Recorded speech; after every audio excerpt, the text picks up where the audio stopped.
movies at last. Looks like it, Aunt Mattie. Huh. What, Dad? Hello, son. Well, daughter, how was the moving picture tonight? Lovely. Mice, that's what it was. Just a lot of mice. There wasn't anybody killed in the whole thing. Oh, well, then I'll stick to these. These don't talk. And that big cluck Norman Maine was in the picture tonight. Never does anything but kiss a lot of girls. Norman Maine is one of the best actors in pictures. You and your movies, that's all you think about. You shouldn't be allowed to go to them at all if you're asking me. Too bad I was so busy in the kitchen. I didn't hear anybody asking you. Hello, Granny. Hello, darling. But of course, no one ever listens to me. I do if they're within 10 miles of you. Gathering around picture shows. House all cluttered up with movie magazines. And the other day, I caught her talking to a horse with a Swedish accent. Sis.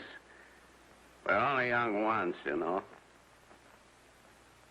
Ah, Hollywood. You'd better be getting yourself a good husband and stop mooning about Hollywood. You know what she wants to do? She wants to go to Hollywood. I've known it all along. I've seen her making faces in the mirror and talking to herself. That's what comes of your movies. Why, what would you do if you did go to Hollywood? I'd be an actress. I would, I tell you. I've always known I could.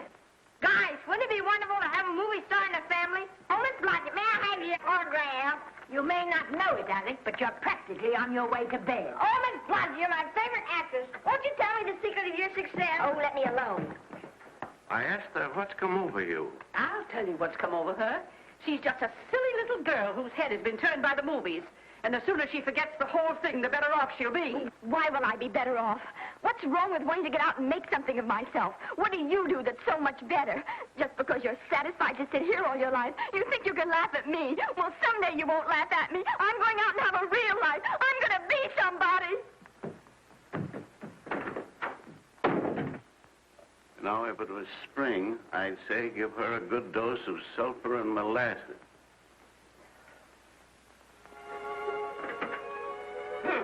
I thought I'd find you. Oh, stop that. Now, stop crying. That isn't going to do you a bit of good. Oh, I'm crying because Aunt Mattie and Alec make me so mad. Oh, Alec and Aunt Mattie. Fiddlesticks. They're not important. You're the only one that counts. Esther, everyone in this world who has ever dreamed about better things has been laughed at. Don't you know that? Oh, I suppose I do, but there's a difference between dreaming and doing.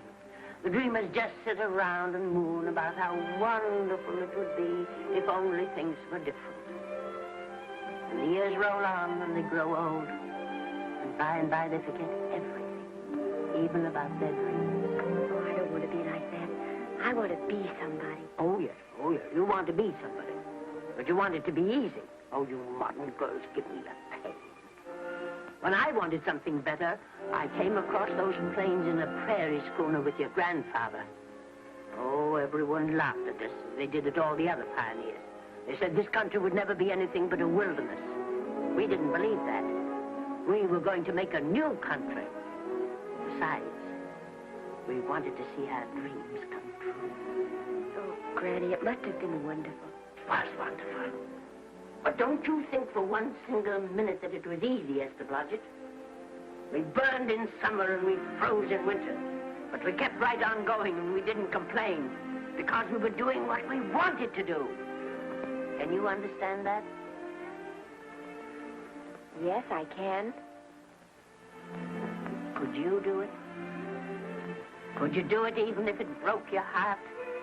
Because remember, Esther, for every dream of yours you may come true, you'll pay the price in heartbreak. Oh, I know what I'm talking about. You may not believe it, but I was a young girl once. And a very pretty young girl. A lot prettier than you are. And I was in love with your grandfather. And when some Indian devil put a bullet through him, that is as if it had gone right straight through my heart, too. And I remembered all he taught me.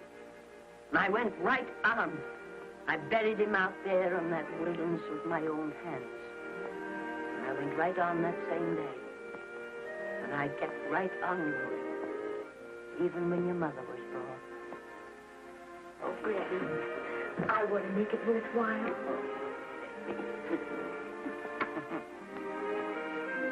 You know, Esther, there'll always be a wilderness to conquer. Maybe Hollywood's your wilderness now. From all I hear, it sounds like it. But if you've got one drop of my blood in your veins, you won't let Mattie or any of her kind break your heart.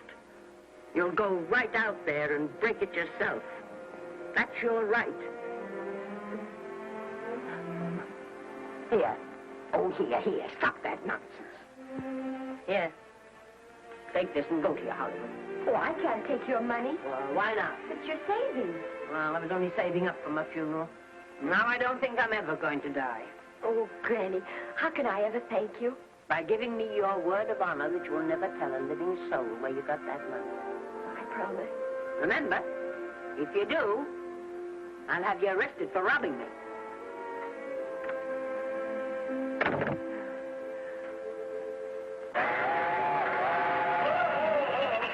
Here we are. What's up, Miss Granny? Oh, I can make it, dear. Oh, thanks. Oh, I kissed Dad goodbye. Just a little kiss. He didn't even wake up. I bet you didn't try that on your Aunt Mattie. Oh, Aunt Mattie. Think of her face when you tell her. I am thinking about it. I've waited for that chance for 30 years. Here she is, girl. Oh, thank you, cousin.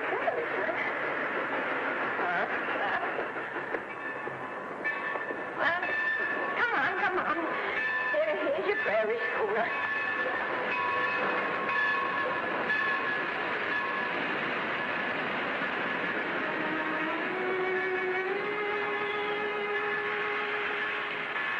All aboard.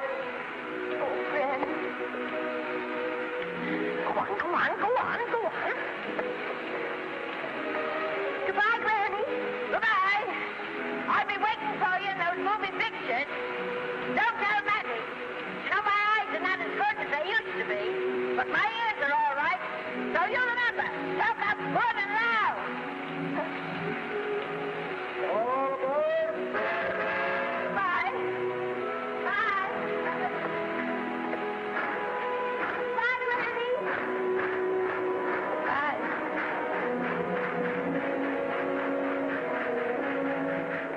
You want to go home now? I don't want to, but I will.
Good afternoon. Day, week, or month? Well, it's a little hard to say. You see, I'm going into the movies. Well, you better take it for a week. It'll break your jump to Beverly Hills. Are all the studios really near here? All except Gaumont British. I suppose the best way to get a job is to go straight to the studios, isn't it? Mm-hmm. I haven't any illusions, you know. I'm perfectly willing to begin with a little bit of a part, or even as an extra. $6, please, in advance. Oh.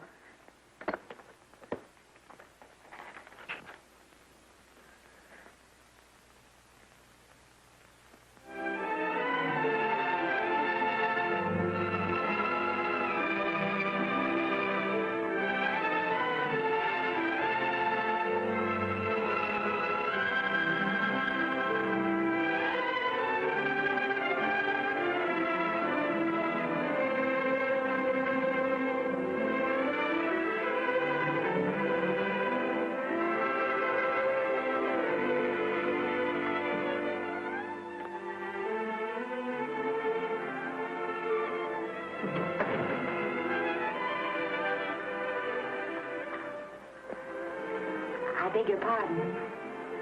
I'd like to register for extra work. How long have you been in Hollywood? Well, it's about a month now. We haven't put anyone on our books for over 2 years. Come here. I'd like to show you something.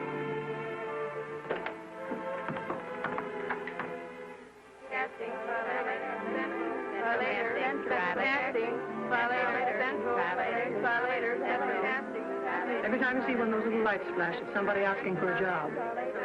Every time you hear them say, try later, it means there isn't any job. You can't keep the girls at the switchboard long. They go crazy. Every one of those little lights thought it was going to be a star. Still want to go in the movies?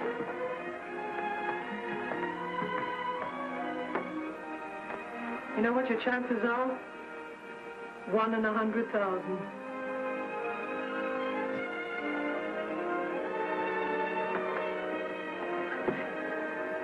But maybe I'm that one.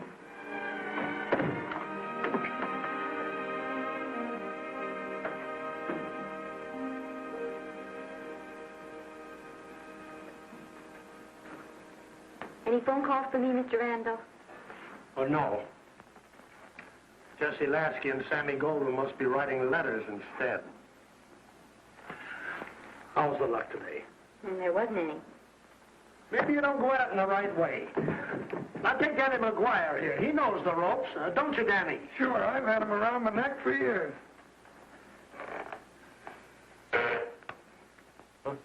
What? Oh, Miss Blodgett. Danny McGuire, our new tenant. How do you do? Mr. McGuire is a big director. Oh, are you really? Oh, could you possibly use me in a picture, Mr. McGuire? Of course, I haven't had much experience, but I don't think that really matters if you're willing. And I really listen, feel that... lady. In the first place, I'm not a director. I'm an assistant director. In the second place, if I had any jobs to give away, I'd confer one on myself. And in the third place, you should have stayed back home in the first place.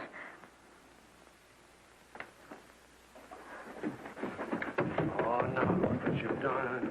Hey, wait a minute. Hey, don't be that way. Don't do that. Gosh, I didn't mean to get tough, but a guy thinks he's being kidded when somebody asks him for a job and he hasn't got one for himself. After all, I'm not a big enough shot to hurt your feelings. I'm sorry. It wasn't just that. It was a lot of things. Looking for a job every day and never getting any nearer to it. I guess I was beginning to get a little scared. I know. Lady, do I know. Well, there's only one thing to do for that feeling when you're tired and sunk and down to your last nickel. Come on and I'll buy you a drink. Well, it's not as bad as down to the last nickel. I've still got $11 left. $11? You're going to buy me a drink. Come on.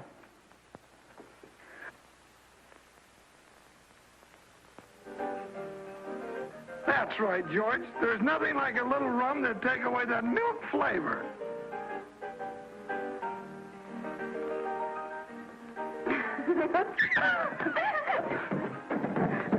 I beg your pardon. Certainly.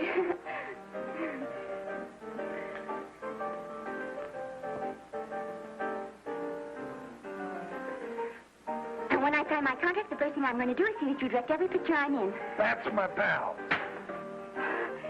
Of course, I'm going to be perfectly nice about it, but I'll just insist. Now, that's the way to talk. Don't let them lick you. Oh, I should say they can't lick me. If they try anything like that, what? I just won't sign. Now, that's right. What have you got to lose? Another one of these and we'll open our own studio.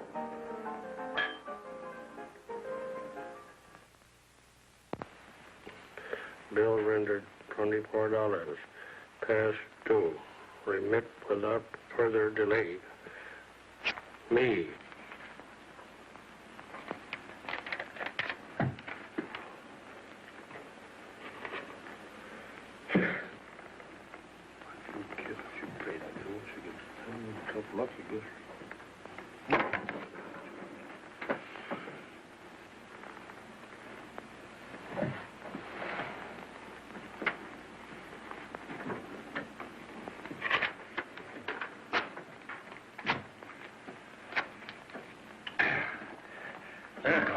Fifth race.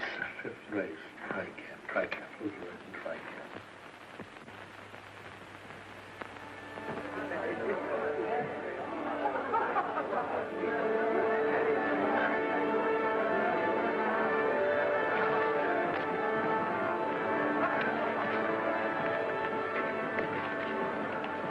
Hey, the program's going to be swell tonight. Now, you take this fella Beethoven. I'm a pushover for him. And Chopin, well, he's not so dusty either. But I kind of wish that once in a while they'd play something you could sort of go out whistling, you know, like Blood Nasce, Blood. Well, there's a tune. Hey, why don't you throw your hat in the air or something, can't you? This is a celebration. My job starts tomorrow. I know it does, and I think it's swell, Danny. Gee, I wish you were in on it, too. But, oh, no, it would have to be a war picture. One of those big novelty numbers, a war picture without any beautiful women at the front. Oh, well, something will happen soon. Maybe. Why don't you go home, kid? Oh, Danny, I can't do that. I came here, and I've got to stay. Well, now, if it's on account of money, I can...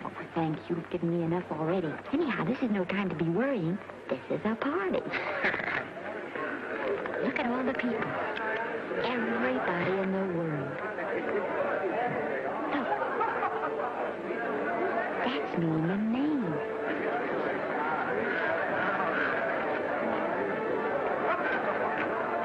And he seems to have had that one extra cocktail.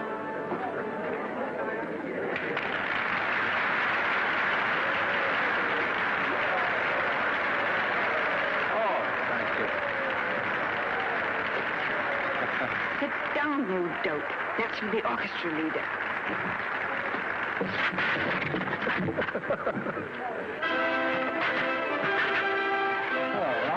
Hello, Norman.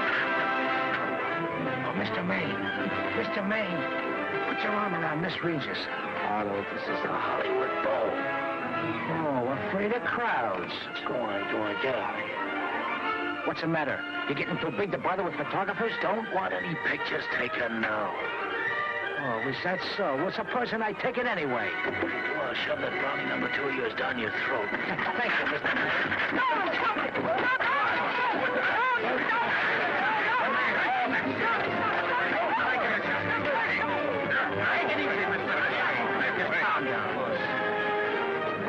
Normie, come back and sit down. Everybody's laughing at you.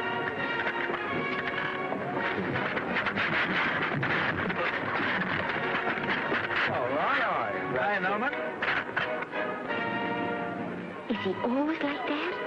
Well, I suppose he has to sleep sometime. Oh, and he's so wonderful on the screen.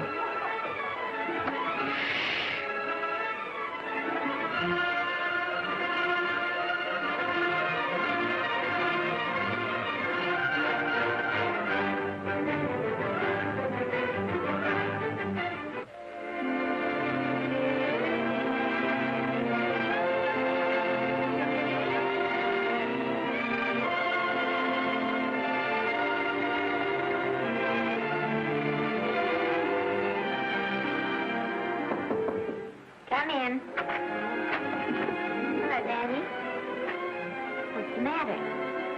believe it or not, I got a job for you. Daddy, that's wonderful. When do I go to the studio? Well, you don't exactly go to the studio. Oh, it's on location. Well, it's not exactly on location. But of course, I haven't any makeup. Will you tell me what to get and sort of help me put it on? Well, you don't exactly need any makeup. You see, it's not really a picture job. It's being a waitress. Oh. Well, it's kind of a picture job if you look at it right. You said it was a waitress. Well, it's waitressing for Casey Burke, the big director over at our studio. He's giving a party tonight to kind of celebrate on account of finishing the picture, and he wanted me to get him an extra waitress, and it's $5. And I thought of you right away, Esther. That was awfully sweet of you, Daddy. Well, there's going to be a lot of big people at Burke's house tonight, and I'll bet you there's any number of big directors, and if you're there, maybe they'll notice you. I could make them notice me. Sure you could, Esther. It's your chance. My chance. All right, Daddy, I'll do it. Oh, but I can't. I haven't got the right things to wear. To wear? Oh, yeah. Now, you don't think the wardrobe department's right next to my office for nothing, do you? A perfect fit.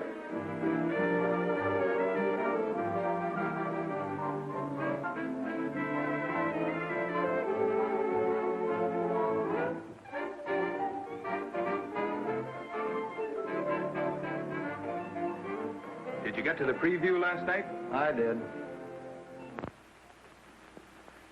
Would you like a little hors d'oeuvre? They are very nice. Oh, thanks. Well, what did you think of the picture? They should have saved it for Thanksgiving. What a turkey.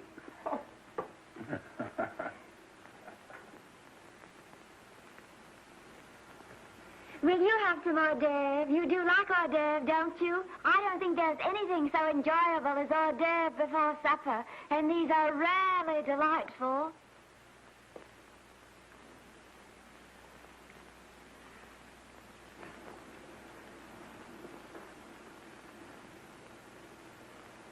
And at the finish, the kid turns around and sings a lullaby to its mother. Pardon me, big boys, but would you like a little hors d'oeuvre? They say they're the best in town. Don't tell me. I know. Mae West. That's a great twist. But where are you going to find a 2-month-old baby that can sing? Hello, Oliver. Oh, hello, Casey. You want to fire me now? Wait till you see the picture. I'm not a director anymore. I'm a male nurse. What's the matter with the picture? Guy by the name of Norman Maine. His work is beginning to interfere with his drinking. Oliver, don't tell me I'm to direct his next picture, too. Mm-hmm. You were my favorite producer. Now, wait a minute. You just go right on with your directing. I'll take care of these stars. I know how to handle them. I had a serious talk with Norman after that Hollywood Bowl occurrence, and you don't have to worry any more about his behavior. Excuse me, Mr. Niles. Mr. Libby of your publicity department is on the telephone. He says it's most important, sir. It's about Mr. Maine. Thank you. Oh, it's probably just some little thing. Of course, Oliver. I'll turn on the radio and see if they've called out the National Guard yet. Hello, Libby. What's the good word? Mr. Norman Maine, America's Prince Charming, was apprehended driving an ambulance down Wilshire Boulevard with a siren going full blast. He explained he was a tree surgeon on a maternity case. Well, will it be in the papers? No, it won't be in the papers. But that's a nice, expensive hobby of yours, keeping Mr. Maine's informal entertainments out of the public press. Oh, that's fine work, Libby. Try and see that no one gets to Norman. He's probably home sleeping it off. Oliver. Yeah. Why can't you forget those dopes at the studio for one night? Business, business all the time. I don't know what's going to become of you. Norman, why didn't you call for me? Well, by darling, why didn't I call for you? In case you've forgotten, I was supposed to come here with you. Oh, that's all right. I got here without any trouble. The only reason I don't slap your face. Yes, darling, I know. Hello, John. Oh, hello, man. What's the matter with Oliver? He looks as if he'd had bad news. Hello, Mary. What's the matter, old boy? Maybe I'm wrong. I guess I've been drinking too much lately. No, you have to cut it down. It's bad stuff. Scotch and soda.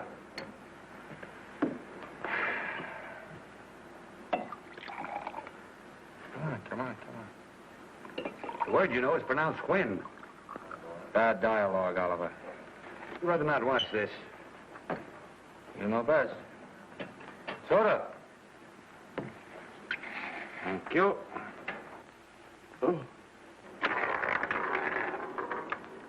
Go ahead and say it. I've got it coming to me. Don't make it tougher on me, Norman. I don't want to stand here and preach, but take a look at my side of it. I'm trying to make pictures with you. I know. Costs are going up, and the grosses are going down. No, it isn't that. I've made lots of money with you, and I can afford to take a loss. But I hate to see you going the way of so many others. Why don't you get Lloyd's to insure you against me? You can't get insurance against a man forgetting who he is. You're a great star, Norman, but there's nobody so big that he can afford to have people refuse to work with him. Who doesn't want to work with me? You... Quiet. Listen, I know plenty of people who do. Yes, and so do I. But your real friends can't stand seeing you start to fall apart. What do you mean by that?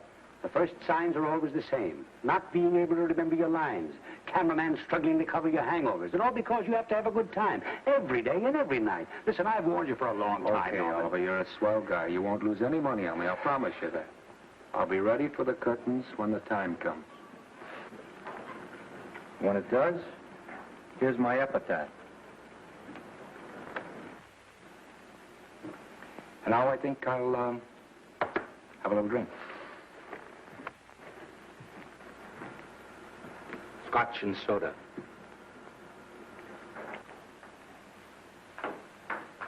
Scotch and soda. Ooh.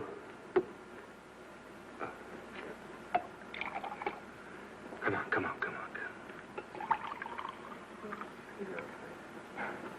A little soda? Caviar? No, thanks. Yes, pardon me. Ah, lovely. No, I mean the caviar. Mm-hmm. No, don't go away. I'm starving. Really. Which would you take? Well, I don't know. You know? I don't know either.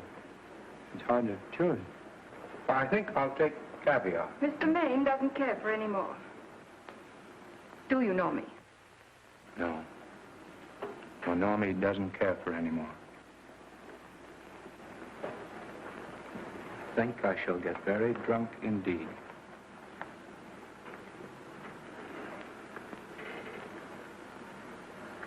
Scotch and soda. Sorry, I have something.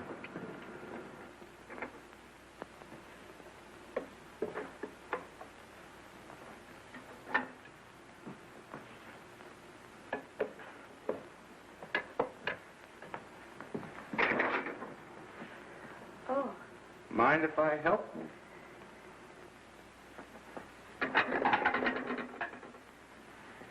Won't they miss you?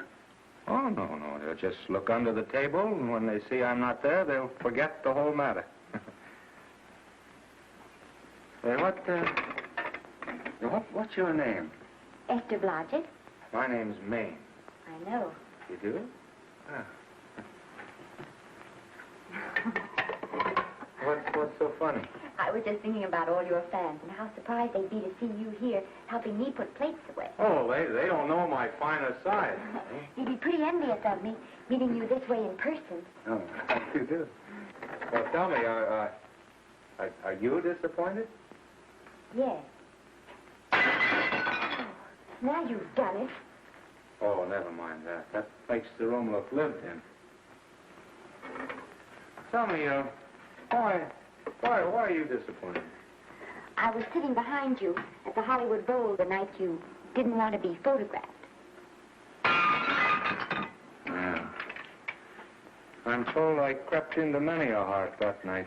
Oh, I can never explain this. You know, you have very pretty hair. You'd better get out of here. And a sensitive mouth. And a charming little Precisely why are you here instead of with the rest of the guests? I'm just trying to be helpful. I see. Are you sure there's no other attraction? Well, it might be that my old mania for putting plates away is coming back on me. It's rather odd. I always know where I can find you if there's a pretty girl around. It's not only odd, it's embarrassing. You're being deliberately insulting, Norman. I put up with this for long enough. Dear, don't lose your temper. Remember, we must try to keep the voice low. I know you'll excuse us if we go on with our work.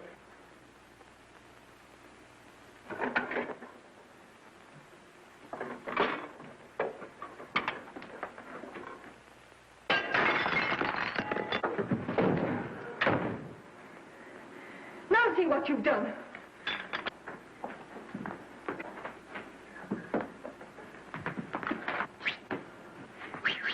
Come here.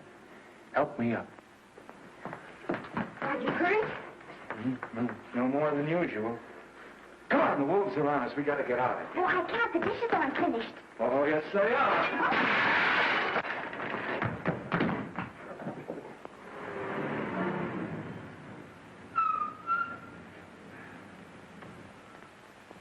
Well, I bet I know what you're going to say now. What? Good night. Good night, and thanks. Hey, wait a minute. Hey, you realize that all I found out about you is that you're foolish enough to want to go into pictures? But why is it foolish? Look at you. Yeah, that's what I mean. No, I'd rather like to go into this matter a little more thoroughly. Oh, that's awfully nice of you. Why don't we go on up to my place and talk it over? Oh, no, thank you very much, but I really must say good night. Good night. But you're not angry. No. I'm hungry. Well, why don't you go and get something to eat? Good night, Miss Blodgett. Good night, Mr. Maine. Wait a minute. Peter, the least I can do is to see you to your door. Will I see you again? I hope so. Has anyone ever told you that you're lovely? Well, now you know. Thank you.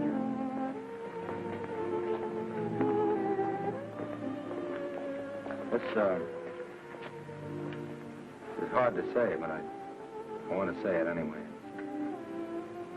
You know, I'm a screen. In private life, you know. But whatever I do, I still respect lovely things. And you're lovely. You understand? Yes, I think I do. And it isn't that bump on the head that's doing this. Well, I'm glad.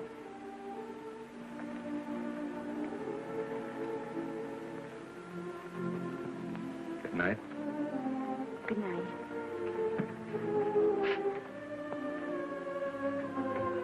Hey! You mind if I take just one more look?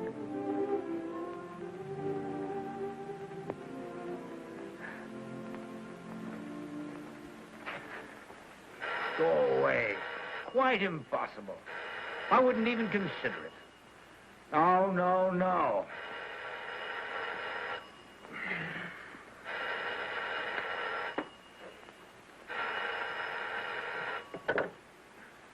Hello? Who is it? Who? Norman?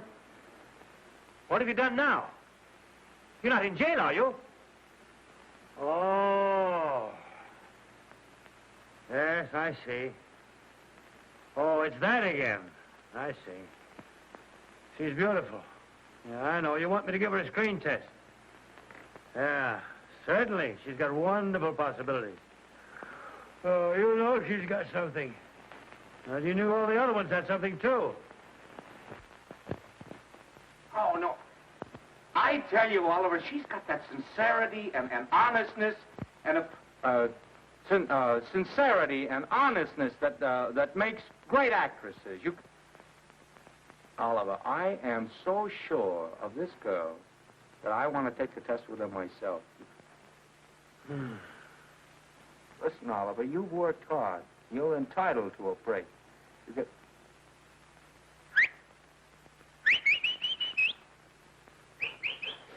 Yes, I heard you. Anything. Yes. Yes. Oliver, look. You try to get a little sleep now, old man. Right. All right, boy. Good night. Now tell us.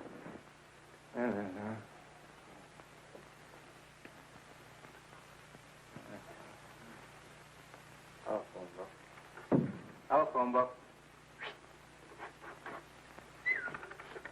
What is it? Telephone. Hey, Olive, telephone book.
Telephone.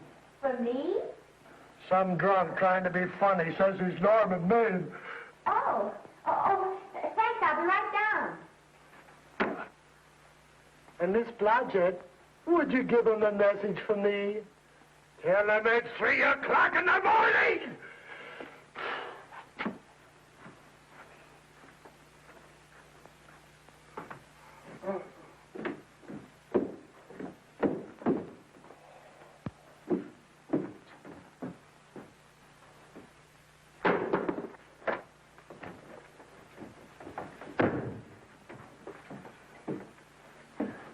Hello? What? Oh. Oh. Oh. Oh, yes. I'll be there.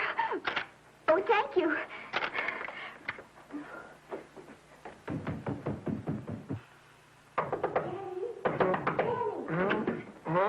Daddy, what do you think? I'm going to take a test tomorrow, and Norman Main's helping me do it. I'm taking one, too. Garble's assisting me. Oh.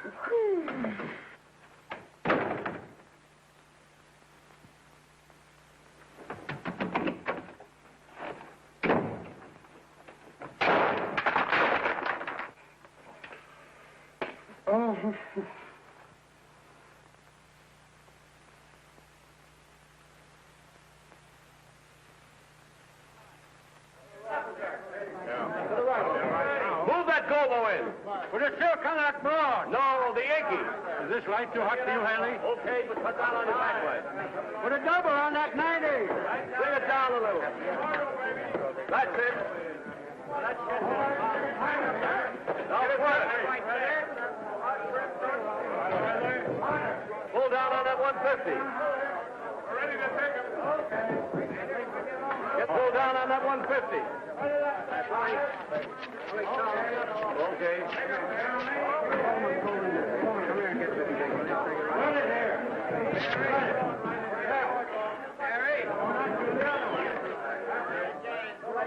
Bring me an apple box. Listen, gentlemen, please, if you don't mind. This is just a test. Ready, Mr. Burke? All ready, Mr. Burke. Ready, Mr. Burke. Ready now, Mr. Burke. All ready, Mr. Burke. Ready now, Mr. Burke. All ready, Mr. Burke. We're ready, Mr. Burke. All right, let's take it. Quiet! Quiet! Quiet! Quiet! Quiet! Ready, Norman? Yeah. You ready? ready, miss, what's your name? You'll soon know your name, Esther. The whole world's going to know it.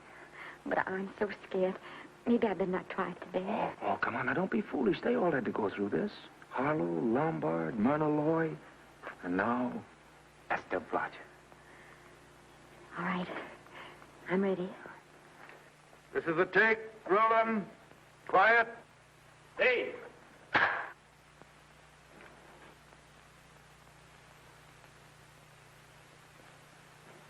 I may as well tell you that my whole organization thinks I've gone a little nuts to sign you.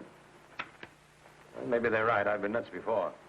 You see, all the experts seem to think that your type is a little mild for present-day taste. But I rather believe that tastes change, like eyebrows. And I think that also, like eyebrows, tastes are going back to the natural. You look like a nice girl. I think I'm going to like you. That's not important. I think the public will like you. That is important. Oh, yes. I see what you mean. I mean, I know it is. Only don't think it's going to be easy. Nothing you really want is ever given away free. You have to pay for it. And usually with your heart. Someone else told me that once. But you still have to work it out for yourself. Oh, well, all this is just a long way of saying, I'm glad you're with us and good luck to you. And now I'm going to turn you over to our demon press agent, Libby. Don't let him frighten you. He has a heart of gold, only harder. And for the love of Pete, learn to close your mouth and keep it closed, even in your love scenes.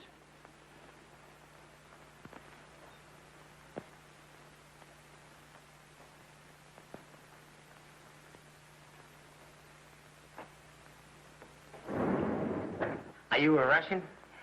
No, I was born in Fillmore, North Dakota. Oh, no.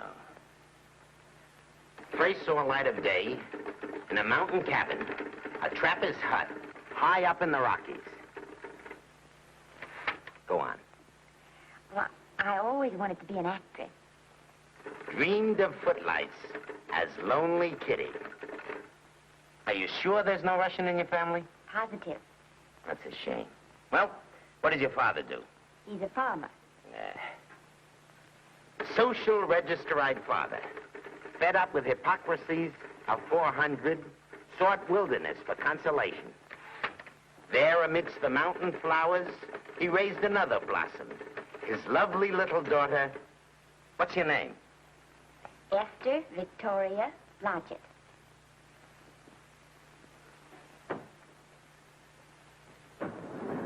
Greatly appreciating your attention in this matter, very truly. Do you know what her name is? Esther Victoria Blodgett. Hey, we'll have to do something about that right away. Esther Victoria Blodgett. Well, that Blodgett's definitely out. Let's see, Esther Victoria, Vicky. How about Vicky? Oh, I think that's terribly cute. Let's see, Vicky. Vicky what? Vicky, pronounced Vicky. See, Esther, Bestes, Esther, Desta, Festa. Oh, that's very pretty. Jester, Hester, Desta, Lester. Vicky Lester. Oh, I like that.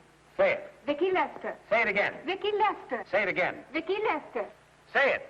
Vicky Lester. Say Vicky Lester. Vicky Lester. Vicky Lester. Vicky Lester. Vicky Lester. Flash. Oliver Niles Studio discovers new starlet, a Cinderella of the Rockies. Her name is Vicky Lester. Those who have peeked tell me she couldn't be more divoon. The face of an angel and such natural talents. Her voice is a symphony. Her very walk, they tell me, is enough to drive men mad. Not that way. Get the lead out of your feet. Lift them up.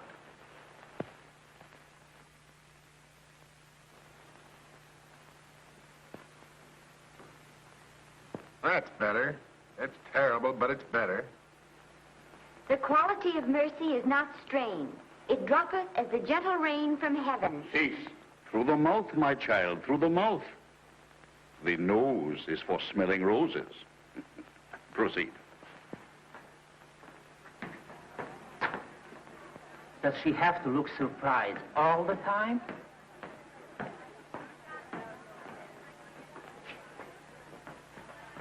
Anyway, it's just a rough sketch. Pretty small mouth, eh? Oh, well. Give her that Crawford smear.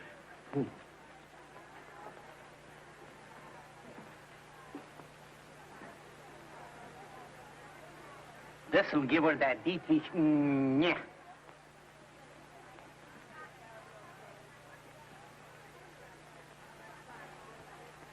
We're on the wrong track. She still looks surprised.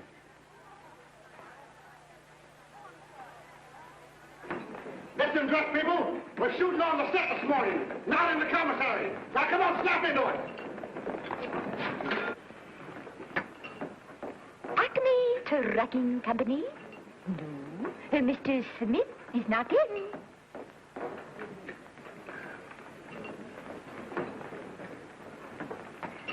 Acme Trucking Company? No. Mr. Smith is not in.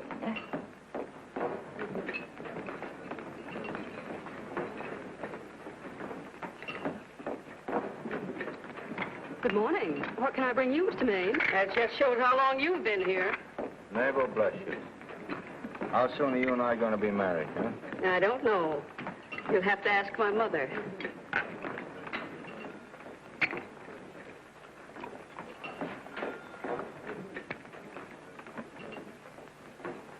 Acme Trucking Company? No, Mr. Smythe is not in. Acme Trucking Company? No, Mr. Smith is not in. Acme?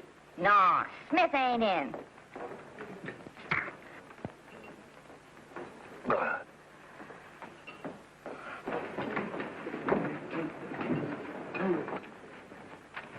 Acme Trucking Company? I'd like to speak to Mr. Smith, please. Mr. Smith is not... Oh, Norman. What's all this between you and Smith? I've got a part. It's only one line, but it's in the picture. Well, it's ambition that made you break that date with me last night. Well, I had to be here so early this morning, and So did I. I had to stay up all night to make it. you started your picture, haven't you? No, we're still in the testing stage. You can't seem to get the right girl for the lead. Gee, you'd think with all the girls there are that... Yeah, no, but this one's got to be different. She's got to be little and cute and sweet, intelligent. It'll blow me down. What? Or close my tired old eyes. Well, what is it? Hold everything. Come on. Come on.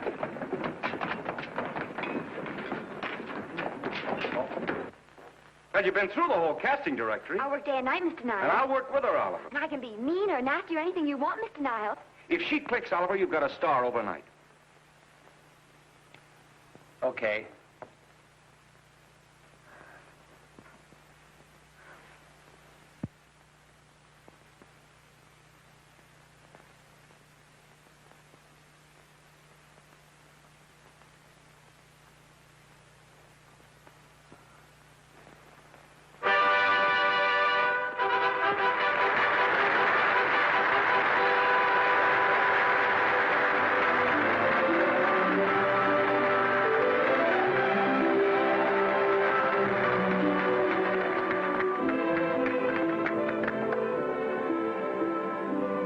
Wait till you hear them at the end of the picture.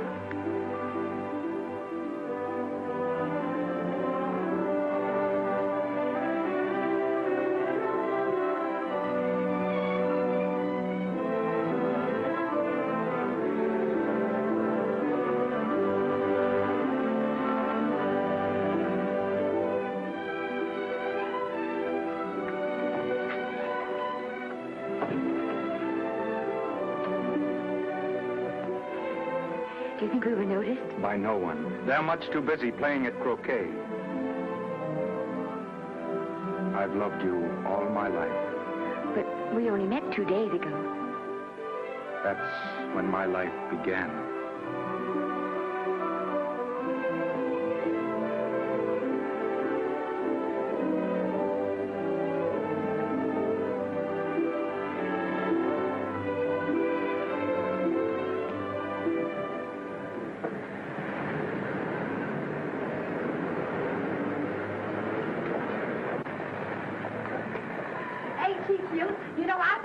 same type I am, don't you? I think she's sweet. Well, it's Vicki Lester's picture, all right.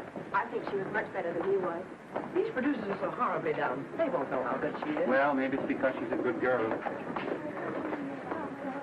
No, Maine's not so bad, but it's Vicki Lester they'll go to see. Vicky, darling, I think she's the most precious little thing I've ever seen. The knockout, Libby. You might mention that when you write your review. That Lester kid's a gold mine. Didn't you like Norman Maine? Was he in it? Libby, I'm afraid we have another hit. It's in the bag, neatly tied up with beautiful pink ribbons. Say, where are Norman and Vicki? I don't know. I thought you had them. I wish they'd come. We're having a party at the Trocadero. Isn't it thrilling running away from people? Norman, it's so exciting, So new. A star is born. Come on, run.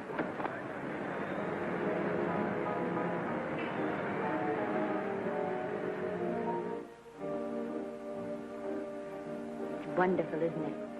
Crazy quilt. Oh. It's a carpet that's spread for you. It's all yours from now on, you know. Come, Esther. You're a success. You'll have everything in the world you want. I hope it'll make you happy. Hasn't it you? Then there was one thing I never had. Lots of times I told myself I'd found it, but I always knew I was lying. Still, I never stopped looking for it. Maybe it'll come. Well, I think it has come, Esther. I only wish it weren't too late. Oh, but it's not too late. No, you can't throw away your life the way I've thrown away mine and have anything left that's good enough. No. You can. Norman, you can. You mustn't tell me that, Esther. I'm so afraid that I'll believe it.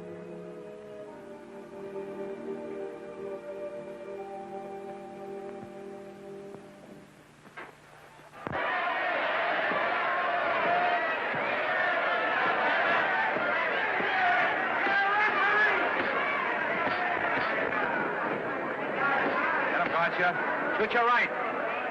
Swell, isn't it? Lovely. What's got you again? Can't you hear me, gotcha? Shoot your right!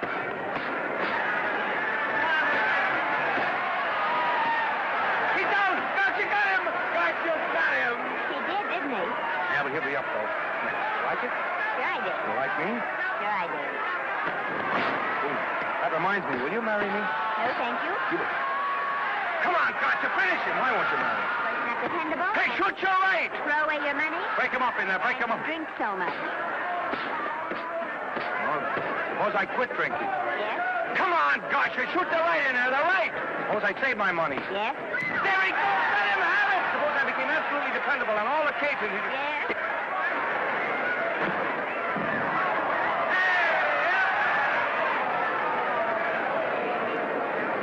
Hey, gotcha, he got him! He got him! He certainly did.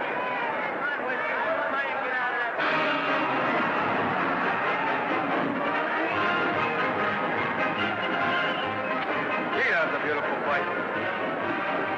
Norman, What there?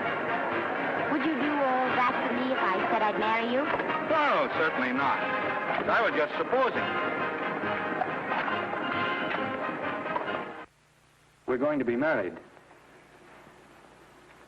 Guess I didn't read that line right. I'll try it again. We are going to be married. Both of us. Yeah, to each other. What do you think of that? Well, when? Where? Well, we thought we'd elope in the conventional manner. What's the matter? It's trying to decide whether it's good for the studio. Is it? It is. And bless you, my children. When's it going to happen? Oh, we thought we'd just sneak out sometime. We're not telling anyone but you. Listen to this.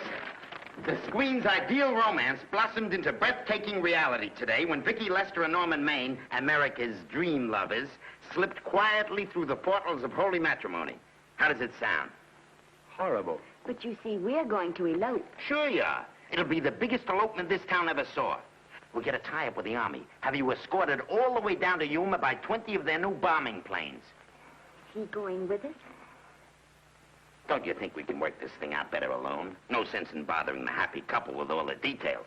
I'll see to it that you get a carbon copy of the whole layout. I can hardly wait.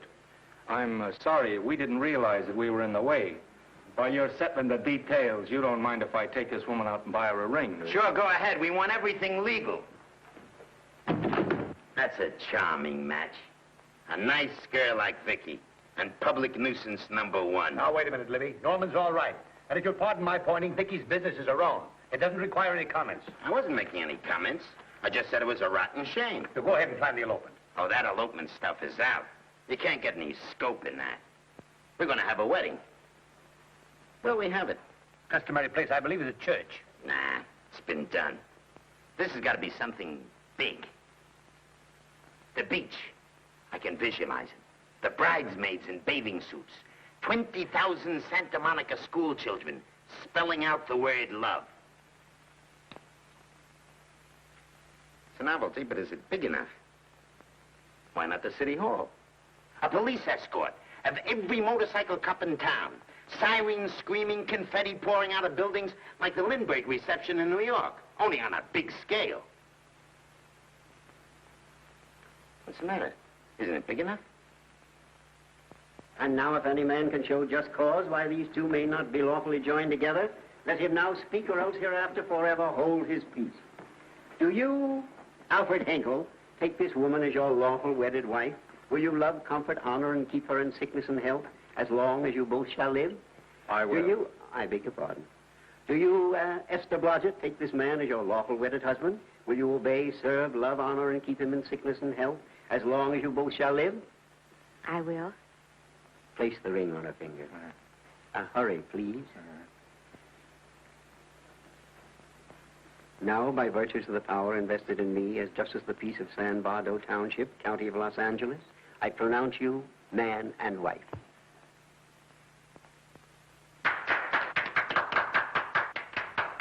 Quiet!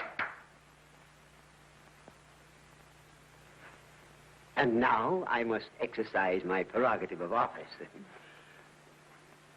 I hope you'll be very happy, Mrs. Hinkle. Thank you. Thank you, sir. Oh, Thank you Danny. very much. Now, if you'll please sign the license. Oh, yeah. You know, Mrs. Hinkle, I can't help but believe I've seen you somewhere before. Oh, really? Well, I believe this is the first time I've ever been in San Bardo. You know, your face is familiar, too, Really? Mr. Hinkle. There you are, sir. Thank you very much. Oh, Here's your thank you, receipt. sir. Thank you. Goodbye. Goodbye. See you again. Yes, goodbye. No, I don't. Let me know, see.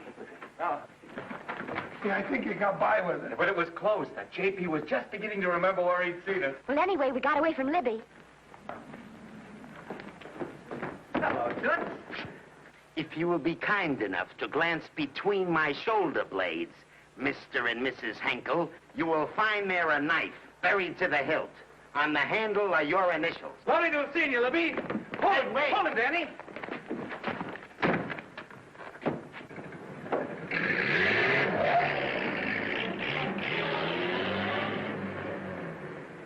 There go a couple of rats I raised from mice.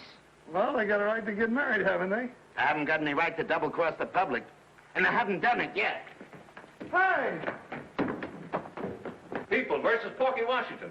We're charged with violating Section 600. Young man, you're in contempt of court. Operator, get me the Los Angeles Tribune. I've a good mind to put you under arrest. Wait till I make the score. You wait, too. Tribune, give me the city desk.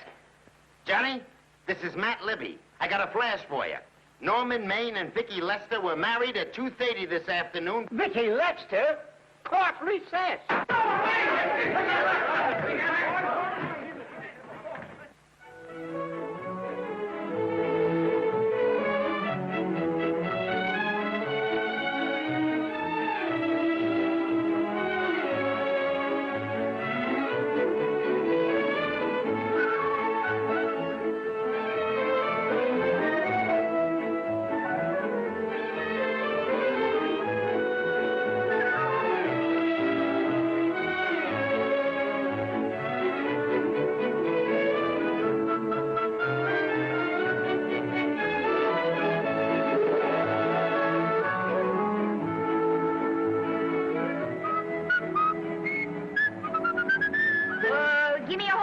great big horse, a great big buckaroo, and let me wahoo, wahoo, wahoo!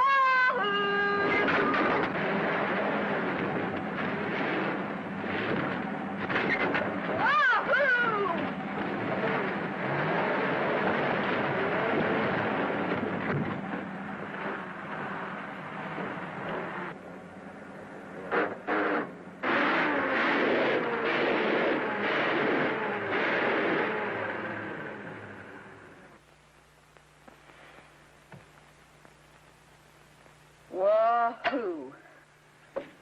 Wahoo.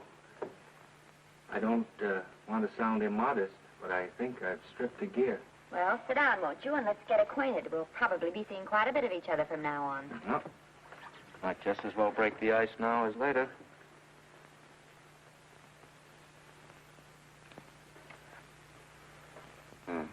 Now we're old friends. Hey, have I got time for a shower before dinner? Plenty, if you can find the shower. I never can remember where that thing is. Does it pull out or slide under? Here, I think I can find it. Nope, it's the linen closet. Here it is. Nice work. Oh, half the time those things are just luck. I'll see if I can disinfect this steak.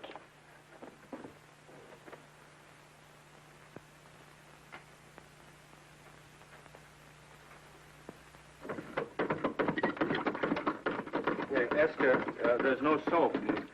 Here. Thank you. Oh, and that's, Yes, dear? I'll need a washcloth, please. Oh. How you fix the cigarettes? You know I never smoke underwater. Well, what do I do to make this thing work? Pull that gadget at the top and pray for rain. Well, I can't reach it. I can't get my hands up. If you've gone in there with your arms down, you'll never get your bath. Unless you're a contortionist. Yeah, well, I'm not a contortionist, and don't throw that up to me now. You knew it when you married me. Will you close this door, please?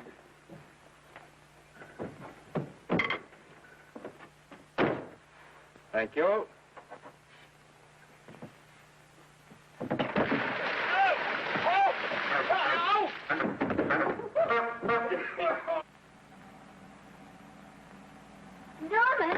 Norman, here comes the car. You got it?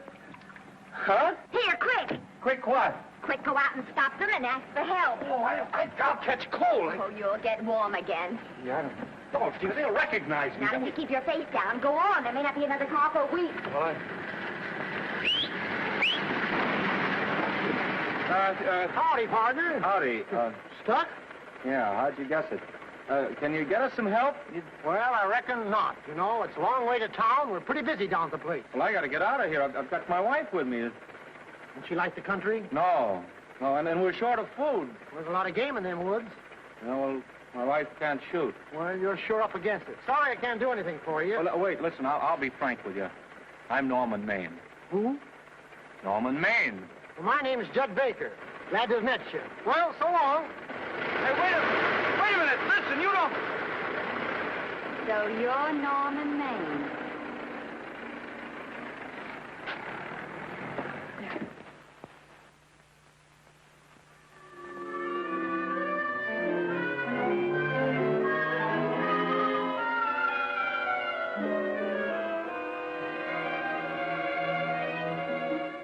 I got my prestige to look out for.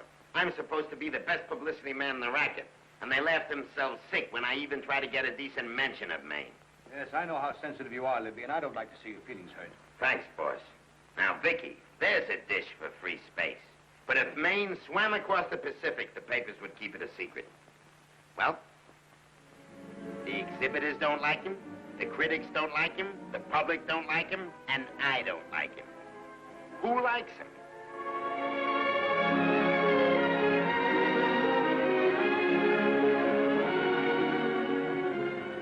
Oh, but, darling, this is almost too much of a surprise. And there I was in my touching innocence, thinking we were going to live at the beach house. Oh, we'll still keep the place at Malibu. But this is special. This is our castle. It used to be in the air, you know? We'll never use any ugly words like contracts and pictures and careers. When we come in those gates, we'll check the studio outside. Come on, I got another little surprise for you.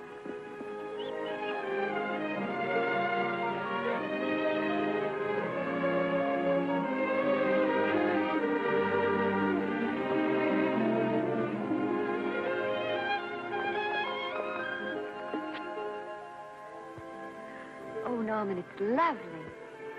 So are you lovely. The whole world's lovely. Hey, hold it!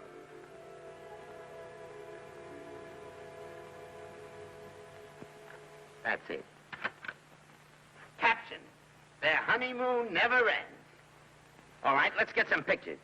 Now, if the bride will sit here and the groom stand behind her, we'll have something unique. Now let's go after something different. You sit down and she'll stand up. Pretty radical, isn't it? Yeah, but in a nice way. Okay, Otto, fire. Caption, their honeymoon begins anew. Ah, the producer. Caption, their honeymoon ceases abruptly. Hello, Oliver, glad to see you. No, I'm glad you're back. Thank you. Vicky, how well you're looking. Hello, Oliver. Am I interrupting? Yes, thank you. Just want a couple more pictures. That's enough of both of them. What they're asking for is exclusives of Miss Lester. Alone. Oh, I see. Well, come on, Oliver, let you and me get exclusive. See you later, Vicky. Well, don't worry, Otto. My camera smashing days are over. They ain't your only days that are over. Oh, hold that, Miss Lester. Gorgeous. Well, Oliver, how's the dividend situation? Very pleasant. I think we'll show $2 million on the next quarter. Oh, smart move of mine to sell my stock, eh? Oh, well, when you need money, you need it. Well, some people save up for just such an event. You know, there's bound to be a rainy day occasionally. Yeah, but as a citizen of California, I've always refused to admit that. Yes, I know, but still it does rain. Well, anyway, you can thank me for some of those dividends of yours. Mm-hmm. Oh, can't you? Oh, sure, sure. That was a little too quick, Oliver. What's the matter? The Enchanted Hour was a smash hit, wasn't it? Well, it made Vicky a star overnight. Yes, it should have. What about me? Oh, let's talk about business at the office, Norman. Beautiful pool you have here. Beautiful. Oh, now let's talk about it here. Didn't they like me? Well, maybe the pot wasn't just right. It was the best part of the year. Look, Oliver, you think I'm slipping? Can you take it? Yeah, go ahead. The tense is wrong. You're not slipping. You've slipped. Oh, my fan mail's still big. Norman. Fans will write to anybody for a photograph. It only costs 3 cents for a stamp, and that makes photographs cheaper than wallpaper. But every 25 cents they pay for a theater ticket buys them the right to be a critic. And your last few performances, Norman, have not pleased your critics.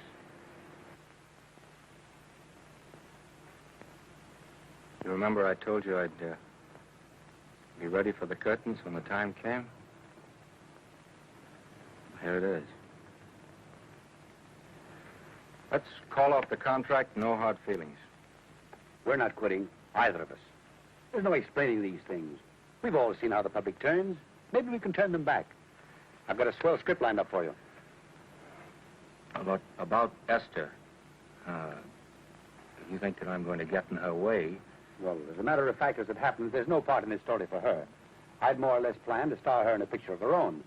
With that young Pemberton opposite her. He's coming along nicely. Good for young Pemberton. All right, Oliver. We'll make a try at it. Let's hope it's not too late.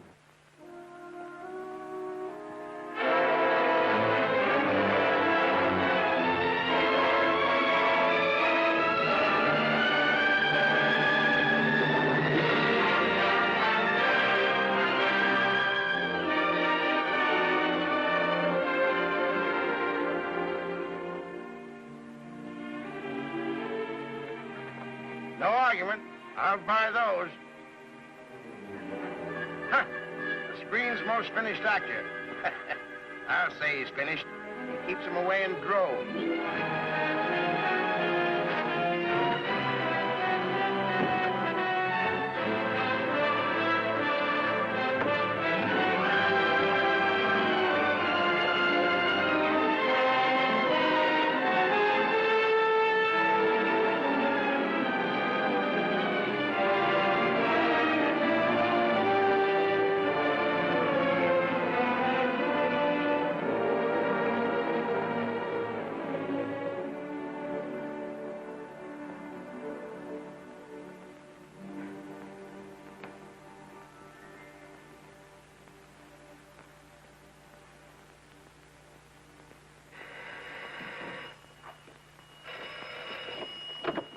Hello?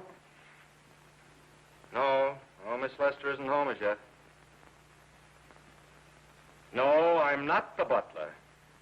But I can take a message just as well as he can, honest. Oh, is that you, Norman? Swell. Listen, Norman, this is Artie Carver. Hiya, kid. Swell. Say, I hear you're through with Oliver Niles. Is that on the level? Please, Artie, I'm not news anymore. Forget it. Say, what kind of a settlement did you make on your contract? Give me a figure so I can do a story on it. There was no money involved. We just called it quits. Okay, I'll fill in my own figure. Say, by the way, I've been trying to get an interview with Vicky for 2 weeks, but she's always busy. How about you giving an old pal a break by speaking to her for me? Sure, I'll ask her. Swell. So long.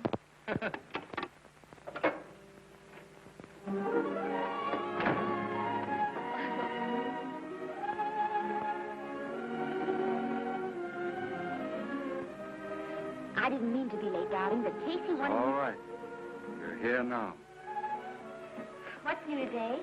Nothing. Haven't been out of the house. Let's go somewhere tonight. No. You're tired. We'll stay in. I'm not tired, really. Oh, yes, you are. You've got a hard day ahead of you. Anyway, I see so little of you, I'd like to have you to myself. Oh, but it's the servants' night out. We haven't any... Yes, we have. I fixed a little snack with my own lily white hands. I'm learning to cook in my spare time. Then I think I'll marry you. I get it. You want to make an honest cook of me, huh? Comes in on wheels in this joint.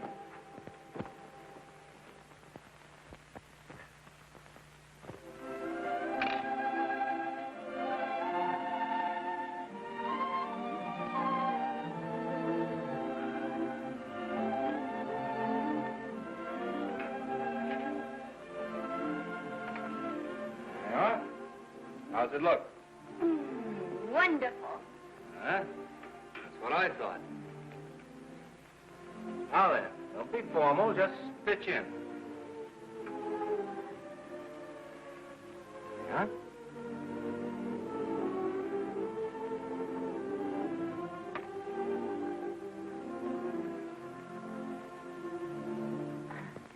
I'm afraid my mouth's not quite big enough. I'll measure it next time and make them to size. A little hard to lift, too. In fact, I think I'll take those measurements right now.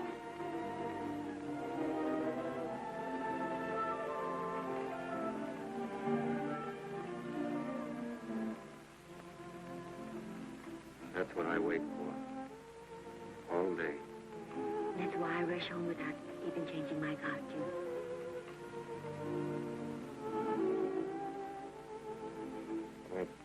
We're forgetting that we're hungry. Would you like a sandwich?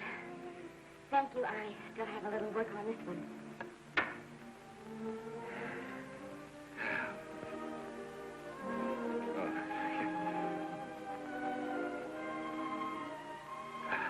Norman, will you unhook my dress? I can't breathe. Mm-hmm. You know, all the time I thought it was the kiss that made you breathless. A lot of hooks. Huh? Why don't you have a zipper? That's a good idea. You better? Yes.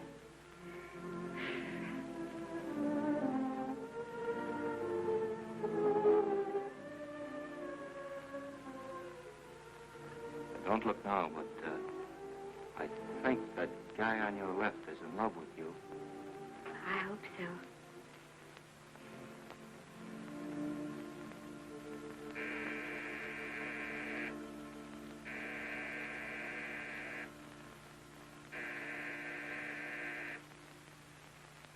It's the doorbell. Is it? Maybe they'll go away. Oh, I never do at a time like this. Come here. Just a minute, dear. I'll be right back.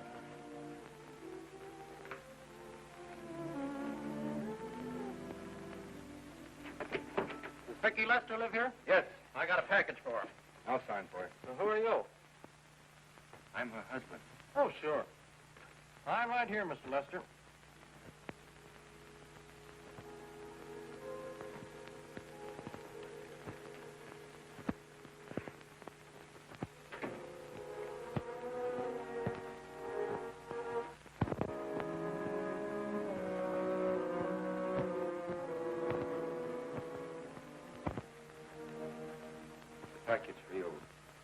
by the way, I forgot to tell you, they want you for a benefit at Shrine Auditorium next Wednesday night.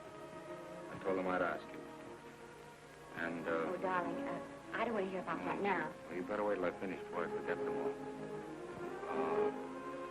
The Academy dinner secretary phoned. She wants to know if you want a table reserved for you. Oh, yes, Artie Carver called and asked if I'd use my influence with you to get him an interview. I told him I'd try. That was all, I think. Oh, Norman, let's don't talk about those things now. We're forgetting the wonderful food you prepared. Oh, I'm not very hungry now. I think I'll fix me a little drink. No.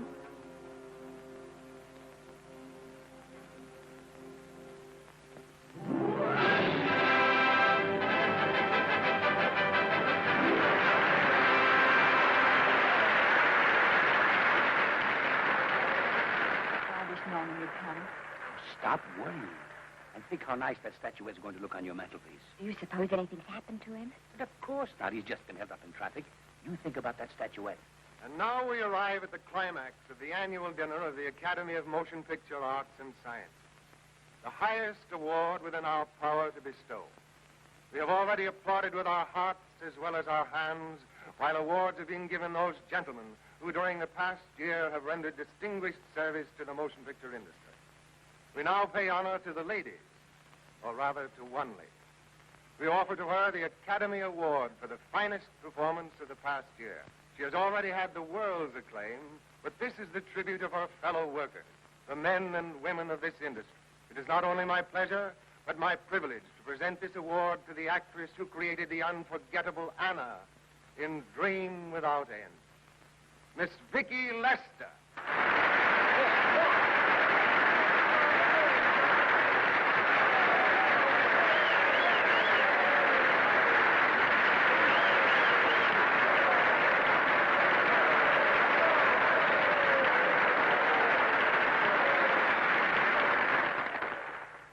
What more can we say, Miss Lester?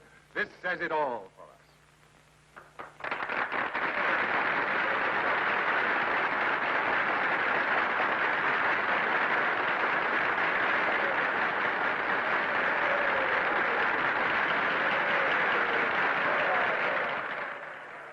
Ladies and gentlemen, when something like this happens to you, and you try to tell how you feel about it, you find that out of all the words in the world, there are only two that really mean anything.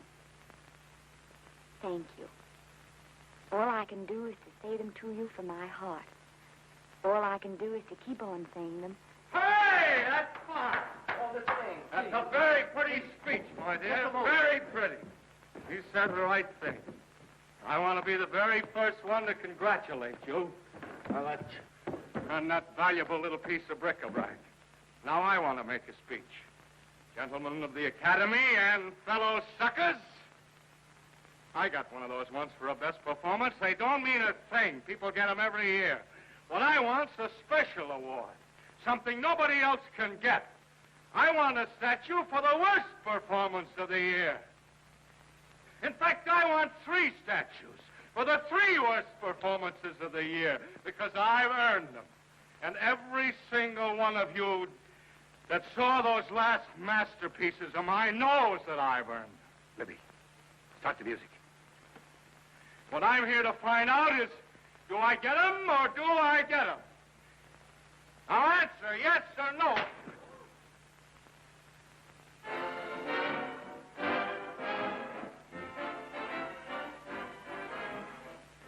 Norman, darling, let's go and sit down.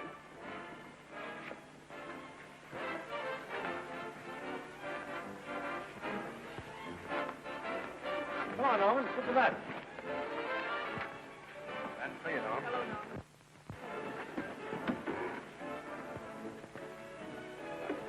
Well, Norman, how are you? Hi, Oliver. My dear, do let me congratulate you. You must be terribly proud and happy tonight. Thank you.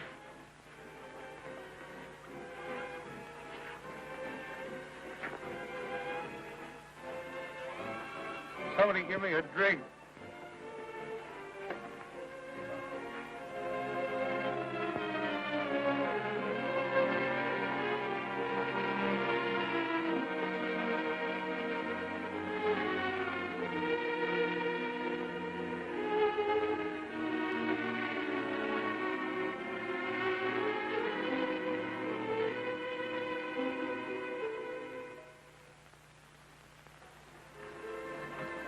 Oliver, it's nice of you to come to my dressing room. Vicky, how are you? I've missed you. Everyone's missed you. Have a nice trip. Well, a 3-month tour of the theater circuit scarcely comes under the head of pleasure.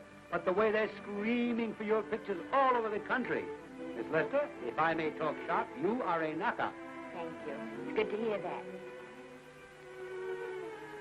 You've been crying. A little. How's Norman?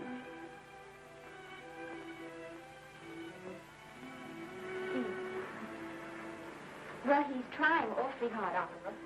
Letting Norman leave this studio was the hardest thing I ever did. There was nothing else I could do. I know. Has he been... Is he all right? He's gone to a sanitarium. He really wants to stop drinking. And I think he could only... Well, perhaps if he could start working again, there would be some encouragement. Oh, Oliver, could you do that? Oh, thank you. But he mustn't ever know I told you. He won't know, and you mustn't worry. I want you to keep up your good work in this picture.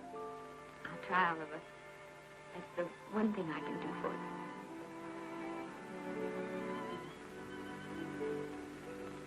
you. If you'll just sit here, Mr. Niles, I'll have Mr. Maine brought down. Thank you.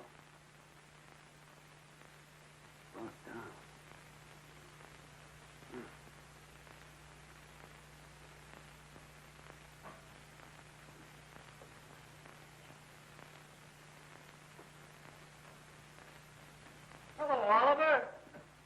Welcome to Liberty Hall. Hello, Norman. Well, no, Mr. Niles isn't slipping me a case of scotch, Cuddles. This is just a handshake. This is Cuddles, Oliver, my social secretary. We go everywhere together. How are you feeling, Norman? Fine. Getting along remarkably well, Cuddles tells me. He says you ought to see some of the boys. Let's sit down. Yeah. Cuddles, we really don't need you. Touching, isn't it? Can't bear to have me out of his sight. Are you comfortable here, Norman? Comfortable. It's positively luxurious. They even have iron bars in the windows to keep out the draft. How much longer are you going to be here? Oh, well, I'm really cured now. I'm just staying on for an extra week or two to get in good shape, you know. After all, there's no particular hurry to return to the cameras. That's what I wanted to talk to you about. I've got a script with a fine part for you in it. Oliver, that's great. That's great. Who plays opposite me? Well, it is not exactly the lead. Young Pemberton's doing that. But I tell you frankly, I consider your part better than the lead. Oh, I see. It's better than the lead. Well, of course, it isn't terribly long. But it's one of those parts that makes an impression on you. They'll be thinking about you all through the picture. Mm-hmm.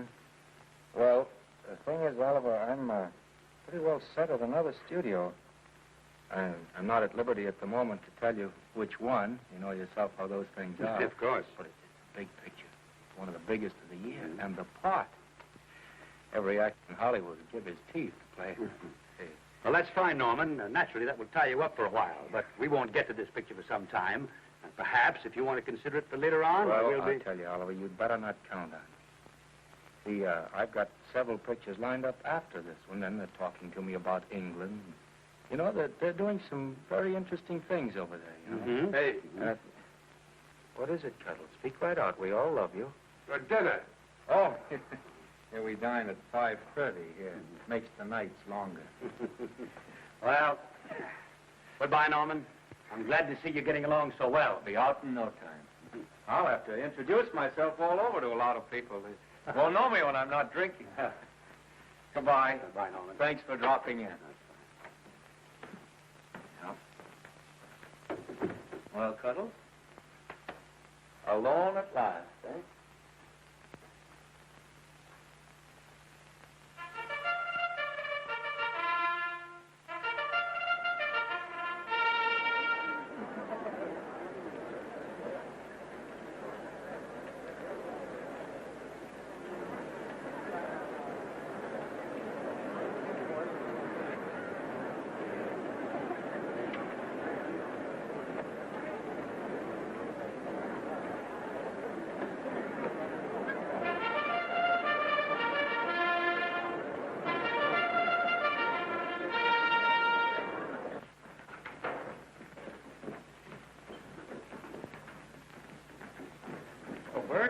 Sam?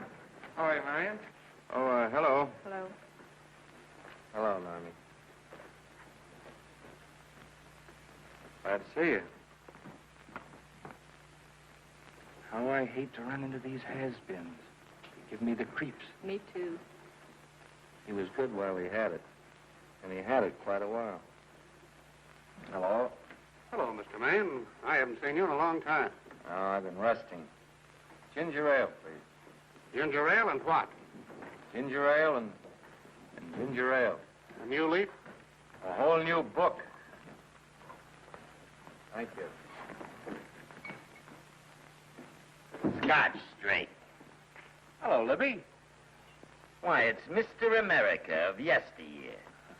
Do they let you wander about now without a keeper? Oh, sure. I'm a trustee now. Didn't expect to find you at Santa Anita.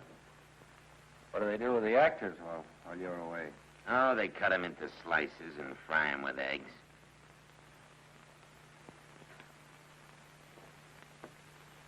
I suppose you'll be here all the time, now that you've retired from the hurly-burly of the silver screen. Well, we're living down in Malibu now and pretty lonesome with Esther away working all day. Well, I wouldn't squawk about that if I were you. It's nice to have somebody in the family making a living. Oh, wait a minute, Louis. I don't want to forget that we're friends. Friends, my eye. Say, listen, I got you out of jams because I had to. It was my job, not because I was your friend. I don't like you, and I never have liked you. Nothing made me happier than to see all those cute little pranks of yours finally catch up with you and land you on your celebrated face. Pretty work, Libby. Always wait till they're down, then kick them. I don't feel sorry for you. You fixed yourself nice and comfortable. You can live off your wife now. She'll buy you drinks and put up with you even though nobody else will. Wait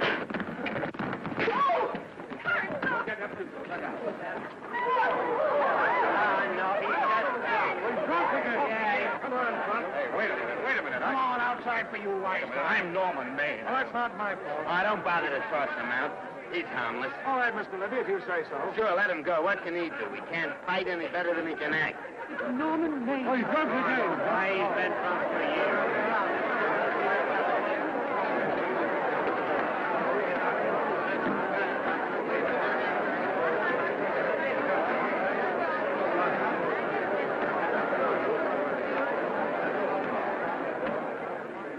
Give me a scotch. Double. Leave the bottle here.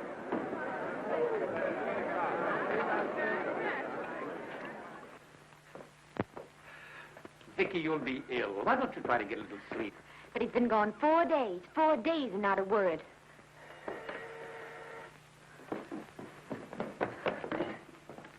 Oliver, I can't. I just can't. Hello? No, this is Oliver Niles speaking. What? Where? Thank you. What is it? Nothing. Oliver, tell me. He's in the night court. He's been arrested on a drunk charge. Now, he's all right. He isn't hurt. I'm going right down and get him out. I'm going with you. Vicky, it isn't any place for you, and if it gets in the papers, What there'll do be... I care about the papers? I'm going with you.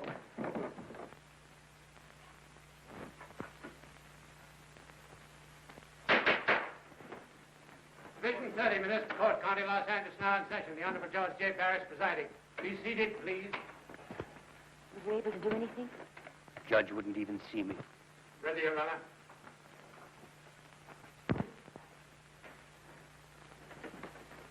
I want to advise you that you're entitled to be represented by counsel, to be confronted by the witnesses that may testify against you, to compel witnesses to attend on your behalf to a public and speedy trial by the court or by a jury, and the right to be admitted to bail. Call the first five. Gregory, Hale, Haynes, Rodriguez, Johnson. Come on, boys, get over. Go ahead. Move along. William Gregory. Plain drunk, picked up at 5th in town. Asleep in the gutter. 14 similar offenses in the past 6 months. Still at it, Gregory. How do you plead? I don't feel so bad. I didn't ask you how you feel. I asked you how you plead. Guilty, I guess. When did you get out the last time?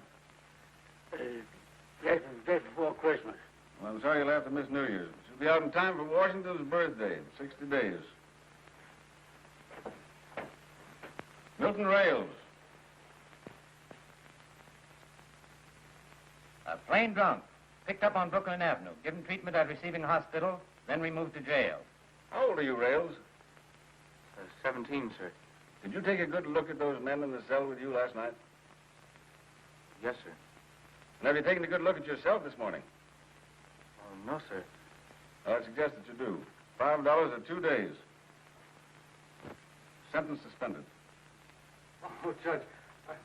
Alfred Henkel, more commonly known as Norman Maine. Drunk and disorderly. Cracked car into tree at Sunset and Coronado. Evidently been drinking for days. Resisted arrest and injured one of the arresting officers. How do you plead? Guilty. You're Norman Maine, the actor, aren't you? You've come pretty low, haven't you? There isn't a man here who's had the advantages you've had. Look what you've done with them. You're nothing but an irresponsible drunk, driving about the streets with the power to inflict death or injury on innocent people. I think we'd better deny you that power for a while. 90 days in the city jail. Please wait.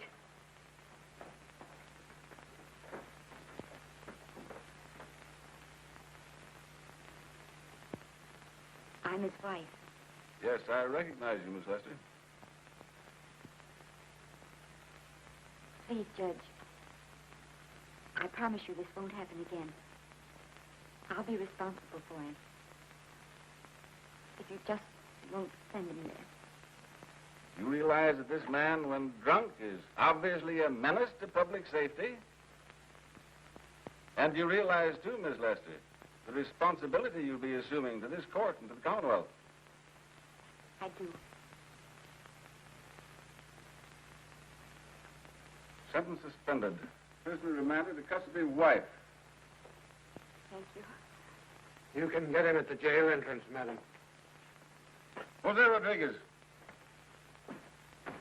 Plain drunk, picked up at 1st and Main. Second offense. How do you plead? I think I'm guilty, Your Honor. 60 days.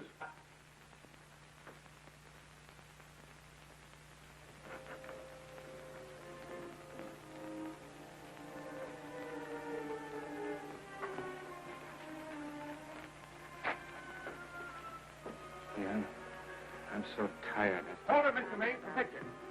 Oh, no. What about a statement for the press? Oh, no, please.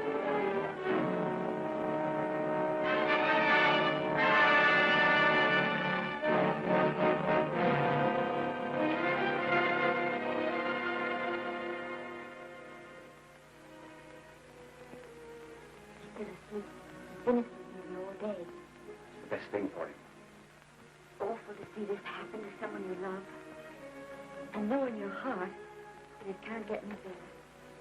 I only know that all I can do now is stay with him and try to help him. So will I. And between us, we'll take care of him. You're very fond of him, aren't you, Alan? I'm very fond of both.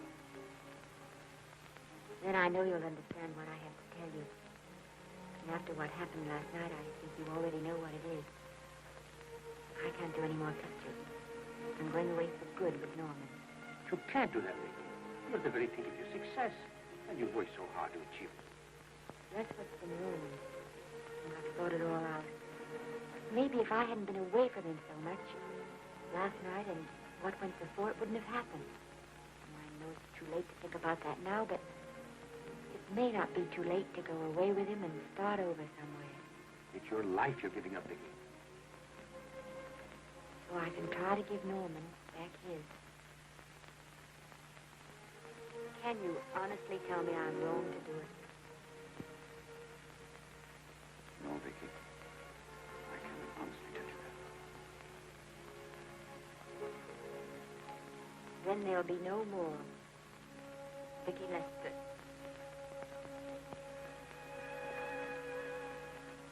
Come on, walk to the door with me.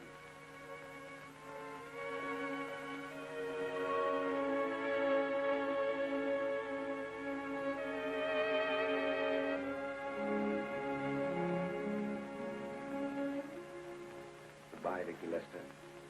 You were a grand girl. Good luck, Mrs. Norman Maine.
Darling, this is Maine coming in to apologize again. Oh, I'm sorry, dear, but it isn't you. What other troubles have you got? None. I was just playing a scene with myself. Now, look. I'm just coming out of the jitters, and you're just going into them. This is a swell household. Isn't it? I'll tell you what we'll do. I'll promise to brace up if you'll go on the wagon. I guess I have been drinking too much. You know what I'm going to do? I'm going to be an athlete. You mean with great big muscles and everything? Well, roughly speaking. Going to join the YMCA? It costs too much. I'm going wading out in our front yard. No. Sure. Would you like me to go with you? Sure, if you'd like to. No, Miss, I don't think I will. It might spoil this beautiful, natural wave. Yeah, I guess that's right. But, darling, look, could you have a hot toddy, some hot soup for me when I come back? Some hot soup? And I'll make some of those nice sandwiches. No, Miss, do you have to?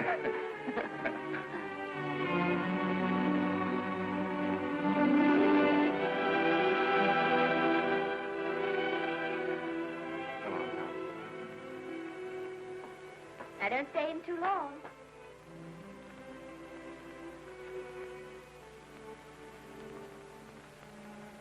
Hey! Mind if I take just one more look?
first drink of water he had in 20 years.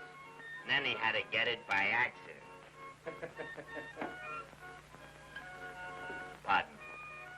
How do you wire congratulations to the Pacific Ocean?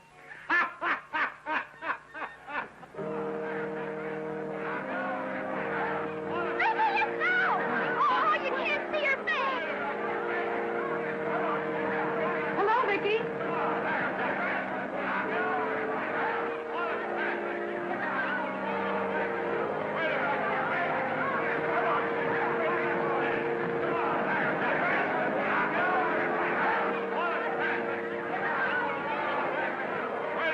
Can't you? Come on, Vicky, let's see your face. Vicky, will you sign my book for me? Write Mrs. Norman name. Don't you care, Vicky? You get over it.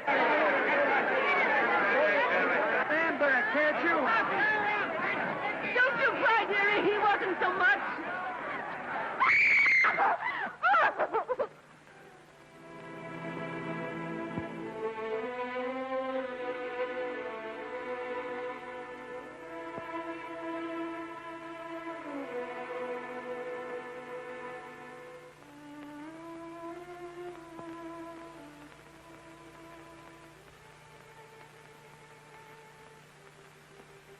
Do you mind if I take just one more look?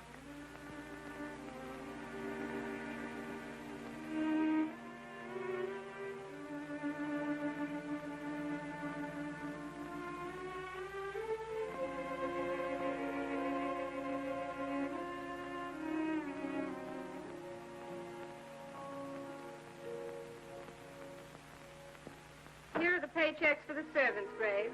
You'll find a very nice bonus in each one. Miss Lester asked me to thank you for your kindness and service. If there's anything I can do for the little lady, I should be glad to do it. She would appreciate your attending to the closing of the Beverly Hills house. Put down those trunks.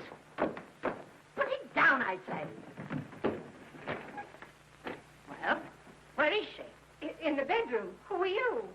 I'm her grandmother. Get up.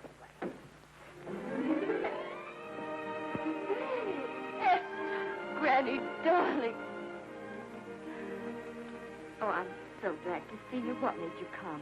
Oh, I know when I'm needed. Now get out of here. Go on. Get out of here, all of you. I want to talk to my granddaughter alone. I came just as quickly as I could. But I'm going home. I sent you a wire yesterday.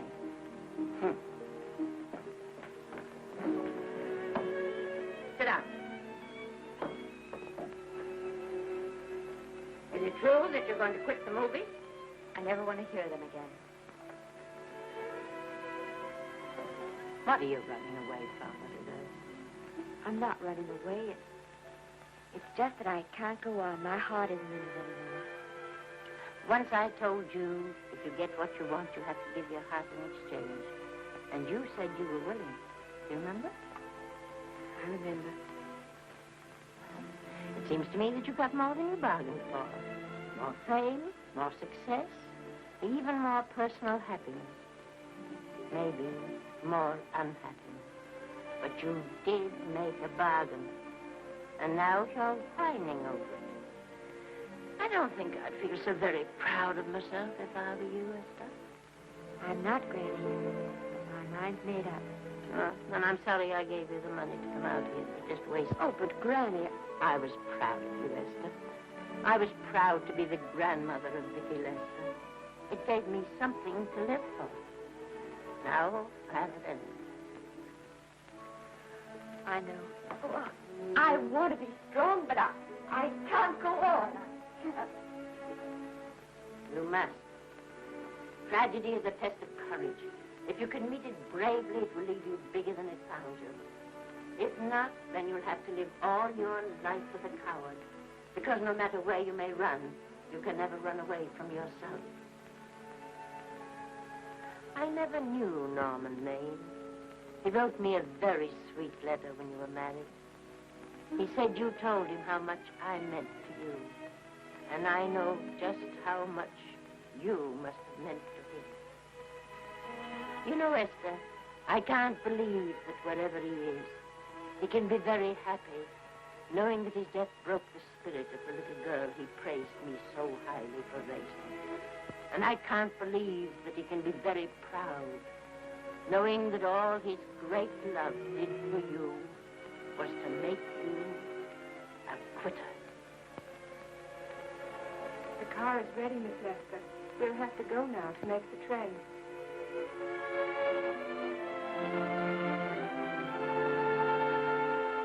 Put the car back in the garage.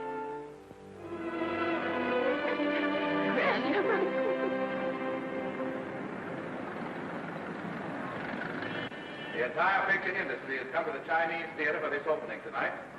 It has come to pay tribute to a great star on her long-awaited return to the screen in what has been called her greatest performance. It has come to pay tribute to the girl herself. The girl who has won the heart of Hollywood. The girl who has won the heart of the world. Miss Vicki Lester. And if I'm not mistaken, Miss Lester's car has just driven up. Yes, it is she.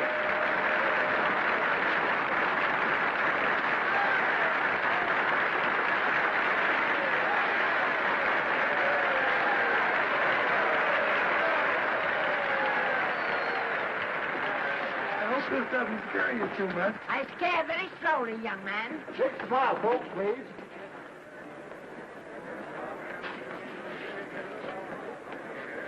They'll have your mug, your face, plastered across half the papers in the country tomorrow. How do I look? Oh, you look swell. You're a liar, but I like you. And here's Miss Lester's grandmother. Won't you say a few words to the radio audience, please? Say something, Letty. You know, we've got a thing like that back home where they all listen in on, but we call it a party line. Won't you say something, please? They're listening. Maybe some of you people listening in dream about coming to Hollywood. And maybe some of you get pretty discouraged. Well, when you do, you just think about me. It took me over 60 years to get here, but here I am, and here I mean to stay. Thank you very much.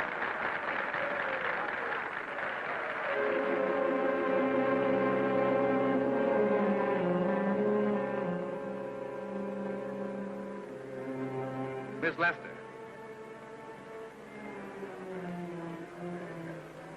This microphone is on an international hookup.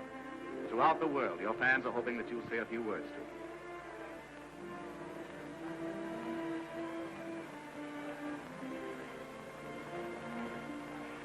Hello, everybody.